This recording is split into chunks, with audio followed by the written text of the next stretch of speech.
प्यास में हर कोई तो नहीं आ सकता ना। अब मैं कहूँ कि इसने भी अप्लाई किया, उसने भी अप्लाई किया, उसने भी अप्लाई किया, तो सबका तो नहीं एडमिशन हो सकता ना। एंट्री टेस्ट एक लक की गेम है। ये नहीं होता कि यार उसकी बहुत ज़्यादा अच्छी प्रिपरेशन है, उसके बहुत ज़्यादा MCQ की प्रैक्टिस है, उसका एडमिशन हो जाएगा। एक ख्वाब होता है, दिन हो तो आप ख्वाब देखें यार प्यास में जाना है मैंने, रात सोने से पहले एक देखें यार मैंने प्यास में पढ़ना है जाके, ठीक है। एक ख्वाब की बात है। पेपर बहुत मुश्किल आएगा, मैं फिर बता रहा हूँ, केमिस्ट्री और फिज़िक्स बहुत मुश्किल आएगी आपकी टेस्ट 2 में जो 21 जुलाई को होने जा रहा है। कि यार प्यास में ये MCQs है, इसको इस थ्योरी को किस तरह प्यास परसीव करवाता है, इस थ्योरी को प्यास किस तरह पूछता है, इस थ्योरी को नस्ट किस तरह पूछता है। अस्सलाम वालेकुम, उम्मीद करता हूँ आप सब लोग खैरियत वाफ़ियत से होंगे। मैंने ऑलरेडी प्यास एंटी टेस्ट के ऊपर एक जनरल सी वीडियो बनाई हुई थी, जिसमें टेस्ट 1 भी आ जाता है, टेस्ट 2 भी आ जाता है। बहुत से स्टूडेंट्स ने वो वीडियो देखी होगी ऑलरेडी पहले ही से। जिन्होंने नहीं देखी वो इस वीडियो को देखने के बाद वो वीडियो जाके ज़रूर देख लीजिएगा। उस वीडियोज़ में मैंने बेसिकली बताया था कि प्यास का एंटी टेस्ट क्या होगा, कैसे आएगा, और लगभग ऐसे ही आया जैसे मैंने उस वीडियो के अंदर प्रेडिक्ट किया था। अब ये है कि प्यास का एंटी टेस्ट है क्या। आपने नस्ट का भी दे दिया होगा, यूईटी का भी दे दिया होगा, इसी तरह फास्ट कामसर का भी दे दिया होगा, आईएसटी एयर, जितनी भी यूनिवर्सिटीज़ का टेस्ट दे दिया होगा। उन सब एंटी टेस्ट में आपने प्यास के टेस्ट को कंपेयर अप किया होगा। उसमें जो फिज़िक्स होगी और केमिस्ट्री होगी वो बहुत मुश्किल होगी। मुश्किल ये नहीं होगी कि जैसे कहें कि वो सॉल्व ही नहीं हो सकती। बहुत से स्टूडेंट्स ने आके नीचे वीडियो के नीचे कमेंट किया कि भाई वीडियो वो केमिस्ट्री सॉल्व ही नहीं हुई। फिज़िक्स ऐसे MCQ से जो पता ही नहीं लग रहा था कि उसको अप्रोच कैसे करना है, उसको प्रोसीड करके उसे सॉल्व किस तरह करना है।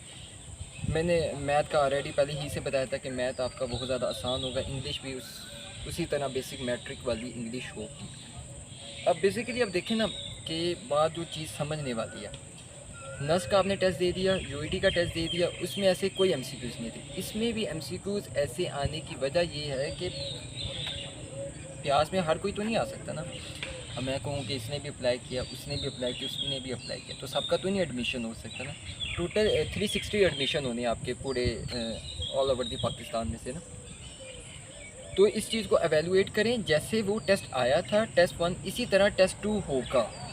कोई ऊपर नीचे उसमें चीज़ में फ़र्क नहीं होगा। आपके सेम डिफ़िकल्टी क्राइटेरिया होगा, सेम MCQs होंगे।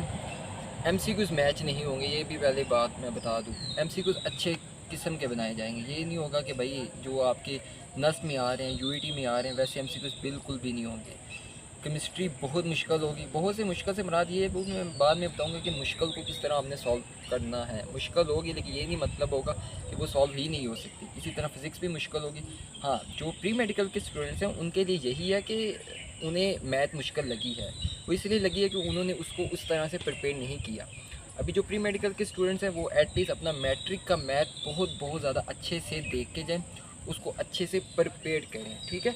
चीज़ें वैसी ही होंगी, मुश्किल नहीं होगा, सब चीज़ें आसान ही होंगी। बेसिकली यही होता है कि आपकी प्रिपरेशन बहुत अच्छी होती है लेकिन आपका एडमिशन नहीं हो रहा होता। एंट्री टेस्ट एक लक की गेम है। ये नहीं होता कि यार उसकी बहुत ज़्यादा अच्छी प्रिपरेशन है, उसके बहुत ज़्यादा MCQs की प्रैक्टिस है, उसका एडमिशन हो जाएगा। MCQs टोटली लक की बेस है, मैं पहले ही बता रहा हूँ। ये नहीं होता कि आपकी बहुत अच्छी प्रिपरेशन हो दैन आपका एडमिशन ना हो रहा हो प्यास, ये टोटली लक की गेम है। इसमें यही चीज़ है कि आप अपने आप को इस तरह प्रिपेयर करें कि कल आपने इस जगह पे आना है। और ये सोचना बड़ा हैरानगी वाली बात है कि यार 360 एडमिशन होने हैं पूरे पाकिस्तान से प्यास में, तो मैं उसमें कैसे सिलेक्ट हो सकता हूँ। मेरी क्या मजाल, इतनी बड़ी यूनिवर्सिटी, इतनी बड़ी तो नहीं यूनिवर्सिटी है लेकिन क्या मजाल कि इन बच्चों में मेरा नाम आ सकता है। एक ख्वाब होता है, दिन हो तो आप ख्वाब देखें यार प्यास में जाना है मैंने, रात सोने से पहले एक देखें यार मैंने प्यास में पढ़ना है जाके, ठीक है। एक ख्वाब की बात है। आपको मोटिवेशन आएगी जब आप फिज़िक्स के MCQ सॉल्व करेंगे। मैं आपको मशवरा ये देता हूँ, जो केमिस्ट्री के MCQs होंगे ना, वो एटलीस्ट जो भी आप MCQs उसे जाके गूगल पे डालेंगे, जो गूगल का सर्च इंजन है ना, वो MCQs आपको लेके जाएगा। इंडियंस की जो बुक्स नहीं होती उसके अंदर वो MCQs लिखे होंगे। पंजाब टेक्स्ट बोर्ड की बुक, उसमें उन्होंने लिखा हुआ है कि पंजाब टेक्स्ट बोर्ड की बुक से आएंगे, लेकिन वो MCQs उस तरह के नहीं होंगे जिस तरह के पंजाब की बुक में आए होंगे। सेम MCQs आप इंडियन की बुक्स में जाके देखेंगे तो आपको वहाँ से मिलेंगे। फिज़िक्स के में भी सेम यही सीन होगा। इसको सॉल्व करने का ना कुछ ट्रिक है, कुछ टिप्स हैं। चलिए वो इंशाल्लाह मैं अपनी नेक्स्ट वीडियोस में बता दूंगा। अभी के लिए यही है कि आप अपने पेपर को ज़रा कॉन्शियसनेस से लें पेपर बहुत मुश्किल आएगा, मैं फिर बता रहा हूँ। केमिस्ट्री और फिज़िक्स बहुत मुश्किल आएगी आपकी टेस्ट 2 में जो 21 जुलाई को होने जा रहा है।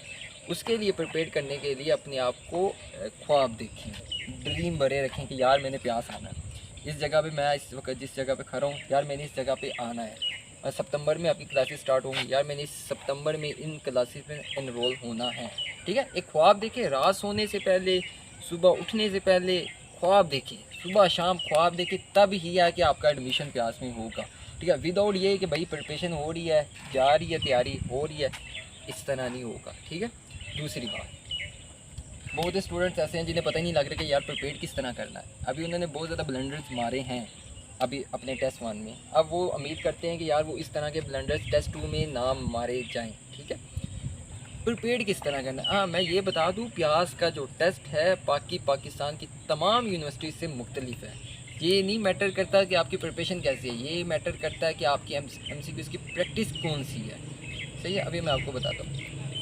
बेसिकली होपफुली आप हर वीडियोस की डिस्क्रिप्शन में लिखा होता है prep online, preparation online, then if you want to enrol in this platform then you can contact on this WhatsApp number. इसका क्या पूरा सा ना आपके पास डिस्क्रिप्शन में, हर वीडियो की डिस्क्रिप्शन में आपको इस तरह का मैसेज मिलता होगा। बेसिकली प्रेप ऑनलाइन एक प्रिपरेशन ऑनलाइन प्लेटफॉर्म है जो पाकिस्तान में तमाम इंजीनियरिंग और मेडिकल यूनिवर्सिटीज़ की प्रिपरेशन करवाता है in the form of digitally zoom meeting classes पे, मींस टू से ऑनलाइन वेबिनार के वे में ना एंटी टेस्ट की प्रिपरेशन करवाता है। जो पाकिस्तान में आजकल टीचिंग मेथोडोलॉजी है वो ये है कि उसमें जैसे आपके पास स्टार अकेडमी आ जाती है, स्टेप बाय PGC, इस तरह किप्स आ जाती है, वो भी बेशुमार सी अकेडमी है, मैं उनके ऊपर बात नहीं कर रहा। मैं टीचिंग मेथोडोलॉजी के ऊपर बात कर रहा हूँ कि एक प्रोफेसर होगा, 100 की क्लास होगी। ठीक है, वाइट बोर्ड पे पढ़ाएंगे। इलेक्ट्रोस्टैटिक्स में आपका फिज़िक्स का ही किसी एक चैप्टर की बात कर लेते हो, इलेक्ट्रोस्टैटिक्स का बताया भाई, ये सारी चीज़ें ऐसे आ गई। दैन आपने उसको अच्छे तरीके से पढ़ा, किसी को समझ आ गई पीछे वाली क्लास को, किसी को नहीं समझ लगी, तो वेल एंड गुड, क्लास ख़त्म, आप घर आ गए। अब वो जो सी क्लास थी उसमें से बहुत सी ऐसी चीज़ें होंगी जो फिज़िक्स में जो प्यास के एंटी टेस्ट में पूछी जाएंगी, लेकिन आपने उस तरह से कवर नहीं की।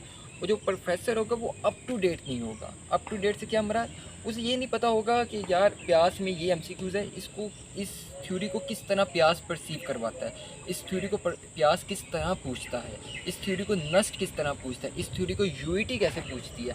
भाई इस तरह का उसके पास, उन प्रोफेसर्स के पास इस तरह का इल्म नहीं होगा। अगर होगा तो वेल एंड गुड, मैं उनके ऊपर टारगेट नहीं कर रहा, मैं सिंपल वे में बात कर रहा हूँ जो एक जनरल पर्सपेक्टिव इस वक्त पाकिस्तान की जो टीचिंग मेथोडोलॉजी का चल रहा है उसके ऊपर बात कर रहा हूँ। अब बेसिकली प्रेप ऑनलाइन क्या करेगा, प्रेप ऑनलाइन आपके पास एक प्रिपरेशन ऑनलाइन है, इसमें 2 वे में आपकी प्रिपरेशन होती है। एक जूम मीटिंग पे लेक्चर्स होते हैं, जो लेक्चर्स होते हैं वो उनमें जो प्रोफेसर पढ़ाने वाले होते हैं वो अप टू डेट होते हैं। अब ये अप टू डेट आपको कैसे पता लगेगा कि भाई वो अप टू डेट है, आपने तो एक दफ़ा पैसे पे कर दिए, देन आपको कैसे पता लगेगा कि यार वो अप टू डेट हैं या नहीं है, एक मैं बाद में बताता हूँ। ये जूम मीटिंग वाली क्लासेस होगी। देन एक आपके पास प्रिपरेशन का वे होता है जिसे मैं बहुत ज़्यादा रिकमेंड करता हूँ जितने भी स्टूडेंट्स यहाँ प्यास में आए हुए हैं 2022 में, 2023 में और मोस्ट प्रोबेबली इंशाल्लाह इन 2024 में जितने भी स्टूडेंट्स आए हों वो ऑलरेडी मुझसे पहले ही से पढ़े हुए हैं या मुझसे बात की हुई है, बस हम हो पीछे से एक बैकग्राउंड नॉलेज है, एक चेन चली हुई है। उसमें ये चीज़ होती है कि आपकी प्रिपरेशन होती है एक ऑनलाइन ऐप के ऊपर।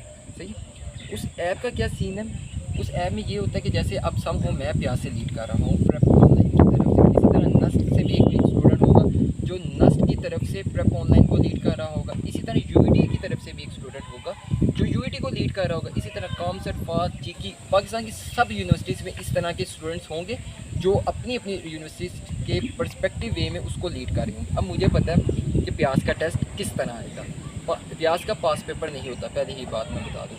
लेकिन जो स्टूडेंट्स आते हैं अब 2022 में, 2021 में, 2023 में, अब जो 2024 में जिन्होंने टेस्ट बन दिया, अब वो अपना एक्सपीरियंस शेयर करते हैं कि यार हमें ये MCQs आया था, हम उसको एक वे में लिख लेते हैं, उसके MCQs को लिख लेते हैं, दैन अपने एक्सपीरियंस से उसके करेक्ट ऑप्शन निकालते हैं। ठीक है, अब हमारे पास एक प्लेटफॉर्म है जिसमें आप इनरोल होंगे, ये दूसरा वे है जो प्रिपरेशन का, उसमें आप इनरोल होंगे, आपको यूज़र ID दी जाएगी और एक पासवर्ड दिया जाएगा, आपके पास पूरे पोर्टल की एक्सेस होगी। अब उसमें क्या होगा, इलेक्ट्रोस्टैटिक्स वाले चैप्टर की बात करता हूँ। एक वाइट बोर्ड पे डिजिटली एक प्रोफेसर आएंगे, आपको इलेक्ट्रोस्टैटिक ईच एंड एवरीथिंग अच्छे वे में समझाएंगे।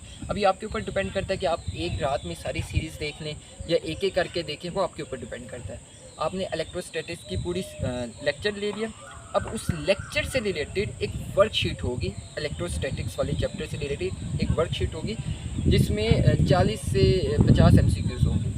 आप उसको सॉल्व करेंगे, क्वेश्चन नंबर 1 2 3, इसमें स्टार्ट टाइम, एंड टाइम। जैसे ही आप एंड सबमिट टेस्ट कर देंगे, आपके पास आपका रिजल्ट आ जाएगा। मतलब 50 MCQs में से आपके 40 MCQs ठीक हैं और 10 MCQs गलत हैं। आपने इतने टाइम में सॉल्व किया, उसके बाद आपको उसके पास सोल्यूशन आ जाएगा कि क्वेश्चन नंबर 1 का डिस्क्रिप्टिव फॉर्म में इसका सोल्यूशन ये था, क्वेश्चन नंबर 2 का ये था, क्वेश्चन नंबर 3 का ये। आप कहते हैं मुझे तो समझ ही नहीं लग रही क्या इसमें इन्होंने लिखा हो, ये पता नहीं अब ये फार्मूला कहाँ से आ गया, F=MQ, F=MA, ये कहाँ से आ गया, मुझे तो पता ही नहीं है इस बारे में, आपको नहीं समझ लगी। देन उस वर्कशीट का एक रिकॉर्डेड लेक्चर होगा जिसमें एक प्रोफेसर आएंगे, क्वेश्चन नंबर 1 होगा, उसको एक्सप्लेन करेंगे इसका ऑप्शन ए था क्यों था, ठीक है, BCDE क्यों नहीं है, ठीक है।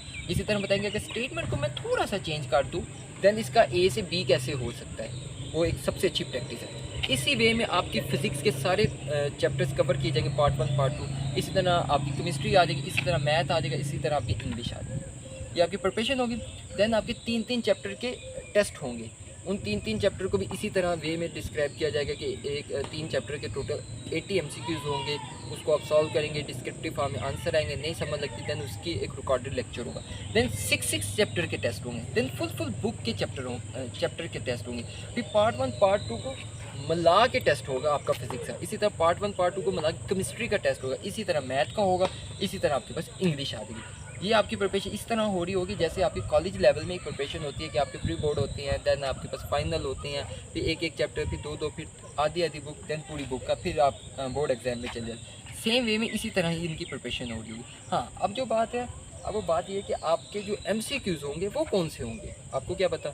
अब वो MCQs वो होंगे अगर आप इनरोल करते हैं प्यास के लिए, देन जो आपको यूज़र ID और पासवर्ड दिया जाएगा, उस यूज़र ID और पासवर्ड में को इस तरह से अरेंज किया जाएगा कि जो आपके पास MCQs का बैंक ऑफ MCQs होंगे वो प्यास के पास MCQs, मैं फिर कह रहा हूँ प्यास के MCQs पास पेपर नहीं होते, लेकिन वो हमारी तरफ से कंपाइल्ड किए हुए पास MCQs उनमें होंगे, और जिनकी बिल्कुल भी ज़ीरो प्रिपरेशन, जिन्हें समझ ही नहीं लग रही कि भाई पढ़ना क्या है, कैसे करना है, वो एटलीस्ट उस पोर्टल पे जाके वो MCQs भी सॉल्व कर लें, बस सारी बुक के MCQs सॉल्व कर लें, इतने वो इंशाल्लाह कैलिबर हो जाएंगे कि उनका प्यास में एडमिशन हो सके, ठीक है। एक पहले वाला जो वे था वो यही था कि आपके पास जूम मीटिंग पर डेली बेसिस पे आपके लेक्चर्स होंगे, अप टू 1-to-1 इंटरेक्शन होगा प्रोफेसर के साथ कि ये क्या चीज़ें हैं, ये किस तरह करनी है, ठीक है। फिर मोस्ट इम्पोर्टेंट बात, आपको उस यूनिवर्सिटी से रिलेटेड एक स्टूडेंट असाइन किया जाएगा। अगर किसी ने प्यास में, देन मैं हूँगा उस साइड पे, अगर आपको किसी भी एडमिशन से रिलेटेड, वहाँ की यूनिवर्सिटी के मेस से रिलेटेड, वहाँ के स्कॉलरशिप से रिलेटेड कोई भी इंफॉर्मेशन चाहिए, देन वो 1-to-1 इंटरेक्शन होगा। कि जो स्टूडेंट ऐसे आते हैं ना कि यार हम कहाँ आ गए, वो उन्हें ऑलरेडी पता होता है कि वो किस जगह पे आ रहे हैं, और ओपनली वे में ना बात होती है।